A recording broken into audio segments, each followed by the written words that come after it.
আসসালামু আলাইকুম রহমতুল্লাহি বারাকাতুহু। সুপ্রিয় দর্শক, দেশ ও দেশের বাইরে থেকে যারা এই ভিডিওটি দেখছেন সকলকে জানাই আন্তরিক শুভেচ্ছা এবং অভিনন্দন।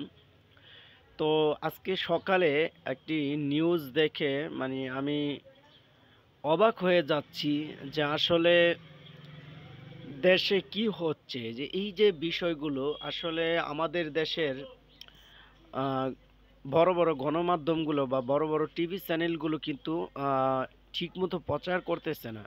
তো আমাদের এই যে মিডিয়াগুলো যদি এগুলো প্রচার প্রসার না করে, তাহলে আসলে দেশের জনগণ জানবে কি করে? বা দেশের জনগণ যদি নাই জানে, তাহলে দেশ কিভাবে আমরা রক্ষা করব? কারণ আমাদের দেশের জনগণ ব্যতীত আমাদের শুধু খালি যে বর্ডার গার্ড অথবা বিজিবি অথবা আর্মি, সেনাবাহিনী, র্যাব, পুলিশ এদেরকে দিয়ে আমরা কখনোই আহ, দেশ বাঁচাতে পারবো না। হ্যাঁ, তারা তো মাস্ট বি থাকতেই হবে, কারণ তাদের একার পক্ষে তো সম্ভব না কখনো একটা দেশ রক্ষা করার জন্য। এটা দেশের রক্ষা করতে হলে দেশ বর্ণ সর্ববর্ণ মিলে একত্রে ঐক্যবদ্ধ হয়ে কিন্তু কাজ করতে হবে। কারণ দেখেন, 1971-এ যখন পাক হানাদার বাহিনী পাকিস্তান যখন হামলা করেছে আমাদের উপর, আমরা কিন্তু সর্বস্তরের মানুষ কিন্তু একত্রিত হয়ে কাজ করেছি। হ্যাঁ, আমাদের প্রধান ভূমিকায় যারা ছিলেন, যারা বর্ডার গার্ড ছিলেন, সেনাবাহিনী ছিলেন, আর্মি ছিলেন, র্যাব ছিলেন, বিজিবি ছিলেন, পুলিশ ছিলেন যারা, হ্যাঁ, তাদের অবদান তো মেইন অবদান থাকবেই। পাশাপাশি কিন্তু জনগণের ভূমিকাটাও কিন্তু অত্যন্ত শোচনীয়। তো এই যে এই ভূমিকাগুলো আমাদেরকে যদি নাই জানায়, তাহলে তো আমরা দেশ রক্ষা করাটা খুব হিমশিম অবস্থা হয়ে যাব। তো গতকালকে আমি এই ভিডিওটা দেখেছি। আজ অবধি পর্যন্ত কোনো বড় কোনো টিভি চ্যানেল বা বড় কোনো মিডিয়া এগুলা প্রসার বা প্রচার করতেছে না কোনো মতেই। তো আজকে সকালে সমকাল একটি পত্রিকা, যেখানে এই নিউজটা প্রকাশ করেছে, তো তাদের নিউজে আপনারা গতকালকে ওই ভিডিওটা দেখেছেন যে চাঁপাই নবাবগঞ্জ সীমান্তে মালদা এলাকাবর্তী যে ভারতের যে মুর্শিদাবাদ মালদা, ওই মালদার কাছাকাছি চাঁপাইনবাবগঞ্জ, আমাদের বাংলাদেশের এরিয়া চাঁপাইনবাবগঞ্জ সীমান্তে বাংলাদেশের ভেতরে কাঁটাতারের বেড়া নির্মাণের যে একটা প্রস্তুতি চলছিল ইন্ডিয়ার বিএসএফদের, তো সেটিকে কেন্দ্র করে কিন্তু মোটামুটি একটি খুব উত্তেজনাপূর্ণ পরিবেশ তৈরি হয়েছে। তো আমি আপনাদেরকে হুবহুব সমকালের যে নিউজটি সেটি আপনাদেরকে পড়ে শোনানোর চেষ্টা করতেছি ইনশাল্লাহ।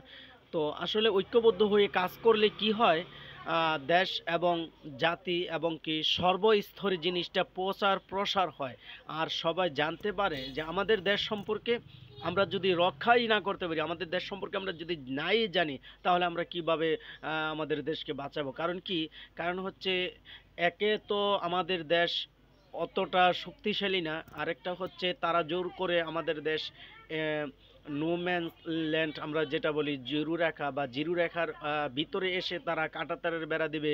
সেখানে দোনো দেশের যে একটা পতাকা বৈঠক হয়, সেই বৈঠক না জানিয়ে তারা নিজের ইচ্ছাতে, নিজের শক্তির বলে তারা নিজের শক্তির পেশি শক্তি দেখিয়ে তারা দেশের অংশ দখল করে নেবে। সেটা তো আমরা কখনোই মেনে নিতে পারবো না ইনশাল্লাহ।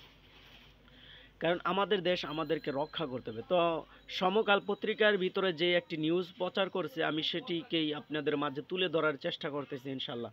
চাঁপাইনবাবগঞ্জের শিবগঞ্জের চৌকস সীমান্তে ভারতীয় সীমান্ত সীমান্তবর্তী বাহিনী বিএসএফ এর কাঁটাতারের বেড়া নির্মাণ নিয়ে দুদিন ধরে উত্তেজনা চলছে।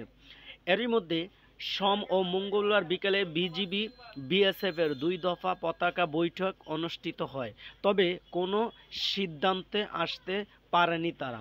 উভয় বাহিনী সীমান্তে বর্তমানে সতর্ক অবস্থানে রয়েছে।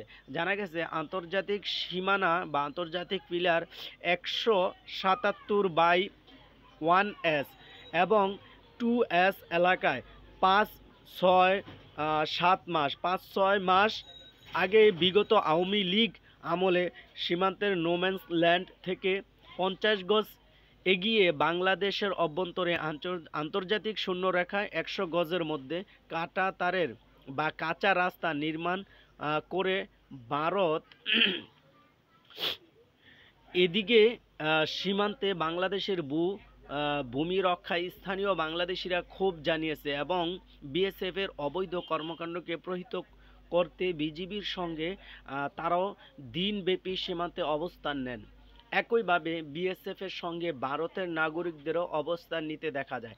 আসলে এই বিষয়টা কি হয়েছে যে দুই দেশেরই বিএসএফ বিজিবি কিন্তু দুই দেশের পতাকা বৈঠক হয়, কিন্তু সেখানে কোনো মানে সুরাহা হচ্ছিল না। তো সেখানে বিজিবি বলি বা বিএসএফ বলি, দোনো দেশের বর্ডার গার্ডের সাথেই কিন্তু দোনো দেশেরই নাগরিক কিন্তু উত্তেজনাপূর্ণ একটা অবস্থান তৈরি হয়েছে। তো এই যে একটা অবস্থান তৈরি হয়েছে, এখান থেকে যে কোনো সময় যে কোনো একটা বড় ধরনের সূত্রপাত হতে পারে। তো এই যে অবস্থানগুলো, এগুলো কেন হচ্ছে বা কী কারণে হচ্ছে, এটা যদি আমরা জনগণ নাই জানি তাহলে এটা আমরা কিভাবে এটার সুরাহা করব বা কিভাবে এটার সমাধান আসতে পারবো।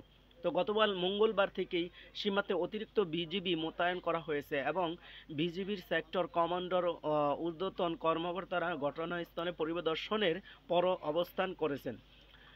৫৯ বিজিবির অধিনায়ক লে কর্নেল গোলাম কিবরিয়া জানান, সোমবার সকালে ভারতের মালদাহ জেলার কালিচক কালিয়াচক থানার বলদপুর বিএসএফ ক্যাম্পের সদস্যরা সীমান্তে ঘেঁষে কাঁটাতারের বেড়া নির্মাণ করেন। বেড়া নির্মাণ কাজ শুরু করলে বিজিবির পক্ষ থেকে বাধা দেওয়া হয়। ফলে দুপক্ষের মধ্যে পতাকা বৈঠক হলেও কোনো সমাধান হয়নি। তবে মঙ্গলবার আবারও বিএসএফ এর ওই অবৈধ রাস্তার পাশে বাংলাদেশের অভ্যন্তরে কাঁটাতারের বেড়া নির্মাণ চেষ্টা করলে বাধা দেয়। এতে উত্তেজনা বৃদ্ধি পায়। পরিস্থিতি এখন শান্ত থাকলেও উভয় বাহিনী সতর্ক অবস্থানে রয়েছে। তো এই যে পরিস্থিতি, দুই দেশেরই কিন্তু একটি উত্তেজনাপূর্ণ অবস্থাতে আছে। যে কোনো সময় যে কোনো একটা পরিস্থিতি খারাপ চলে আসতে পারে। তো কলকাতার প্রতিনিধি জানান, পশ্চিমবঙ্গের মালদা জেলার আহ, বৈষ্ণব বৈষ্ণনগরের সুদেবপুর সুখদেবপুর এলাকায় প্রায় ১০০ মিটার অংশে কোনো কাঁটাতারের বেড়া নেই। ভারত বাংলাদেশ সীমান্তে এখানেই প্রায় উন্মুক্ত। এমন পরিস্থিতিতে বিএসএফ কাঁটাতারের বেড়া নির্মাণ শুরু করলে আপত্তি জানায় বিজিবি। ফলে মাঝপথেই বন্ধ করে দিতে হয় কাঁটাতারের বেড়া নির্মাণ কাজ। এখন কথা হচ্ছে, এই যে ১০০ গজের ভিতরে কাঁটাতারের বেড়া দিবে তারা, বা ১০০ মিটারের ভিতরে কাঁটাতারের বেড়া দিবে। তো এখানে বাংলাদেশের সীমান্ত বা বাংলাদেশের এরিয়া না ক্লিয়ার করে, তোমরা না বলে না আমাদেরকে জানিয়ে তোমরা হুট করে কাঁটাতারের বেড়া দিবে, এটা কি মগের মুল্লুক নাকি? এটা কখনো হতে পারে না। তো আমরা চাই দুই দেশই এটা পতাকা বৈঠক হবে, আন্তর্জাতিক সাংবাদিকরা থাকবে, আন্তর্জাতিক সীমানা রেখা বা নোম্যান্স ল্যান্ড যেটা আমরা বলি, সেটাকে আন্তর্জাতিক আইন অনুসারে যেইভাবে যেটার সমাধান হয় বা সুরা হয়, সেভাবেই তো এগোতে হবে। তো আমরা চাই না কখনো যে কোনো দেশের প্রতি আমরা ক্ষোভ জেরে বা কোনো দেশের প্রতি আমরা সহিংসতা রেখে একটি মানে উদ্দেশ্যপূর্ণভাবে হামলা চালাবো বা ওরাও হামলা চালাবে, এটা আমরা কখনোই চাই না, এটা কাম্য করি না। তো আশা করি ইনশাল্লাহ দুই দেশের প্রতিনিধি মিলে একটি সমাধান আসবে, সুরাহা আসবে, এটাই আমরা চাই ইনশাল্লাহ। আসসালামু আলাইকুম রহমতুল্লাহ।